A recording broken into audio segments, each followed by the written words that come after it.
चिमणगाव ग्रामपंचायतीचा अनोखा उपक्रम, मुलांच्या अभ्यासासाठी वाजणार भोंगा। चिमणगावमधील ग्रामपंचायतीच्या वतीने भोंगा अभ्यासाचा असा अनोखा उपक्रम चालू करून मुलांचा शैक्षणिक विकास व्हावा यासाठी 12/1/2026 पासून चिमणगाव ग्रामपंचायत मार्फत हा नवीन उपक्रम चालू करण्यात आला आहे। यामध्ये दररोज सायंकाळी 7 वाजता भोंगा वाजवला जाईल। भोंगा वाजल्यानंतर गावातील ग्रामस्थांनी आपापल्या घरातील टीव्ही, मोबाईल 7 ते 8:30 या वेळेत बंद ठेवून मुलांना अभ्यास करण्यास बसवावे आणि भोंगा अभ्यासाचा या उपक्रमास प्रतिसाद द्यावा ही विनंती सर्व शिक्षक, स्टाफ तसेच चिमणगाव ग्रामपंचायत सरपंच कोमल भागळे, उपसरपंच श्रीकांत जाधव, ग्रामसेवक संदीप जगदाळे, ग्रामपंचायत सदस्य गणेश जाधव, अमित सावंत, सौरभ सावंत, संग्राम खटावकर, सूर्यकांत जाधव आदी उपस्थित मान्यवरांनी केली। यावेळी बोलताना सरपंच व ग्रामसेवक म्हणाले, एक नवीन उपक्रम आम्ही सुरू केलेला आहे। गावामध्ये 10 तारखेपासून भोंगा बसवलेला आहे मुलांच्या अभ्यासासाठी।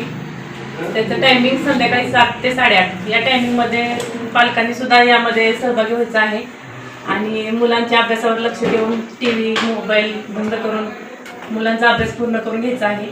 आम्ही नवीन उपक्रम राबवत आहोत। नमस्कार, मी संदीप जगदाळे, ग्रामपंचायत अधिकारी, ग्रामपंचायत चिमणगाव। आम्ही आमच्या चिमणगाव ग्रामपंचायत मार्फत दिनांक 10/1/2026 पासून गावामध्ये भोंगा बसवलेला आहे। त्या भोंग्याचा आम्ही उपयोग गावातील मुलांना अभ्यास करण्यासाठी त्याचा उपयोग करत आहोत। ते सायंकाळी 7 वाजता आम्ही सुरू करतो। ते भोंगा आम्ही वाजवतो की भोंगा वाजवल्यानंतर मुले अभ्यासाला बसतात आणि घरातील टीव्ही आणि मोबाईल सर्व बंद करून ठेवले जातात आणि ते 8:30 हा कार्यक्रम 7 ते 8:30 वाजेपर्यंत असतो। 8:30ला भोंगा वाजवल्यानंतर मुलं अभ्यास करायचे थांबतात आणि मग त्यानंतर टीव्ही चालू केली जाते। पण या कार्यक्रमासाठी गावातील लोकांचा आम्हाला चांगल्या प्रकारचा प्रतिसाद मिळत आहे। झुंजार न्यूज महाराष्ट्र प्रतिनिधी दत्ता सावंत, कोरेगाव। अशाच ताज्या घडामोडी पाहण्यासाठी आत्ताच झुंजार न्यूज महाराष्ट्र या चॅनलला लाईक, शेअर आणि सबस्क्राईब करा। झुंजार न्यूज महाराष्ट्र।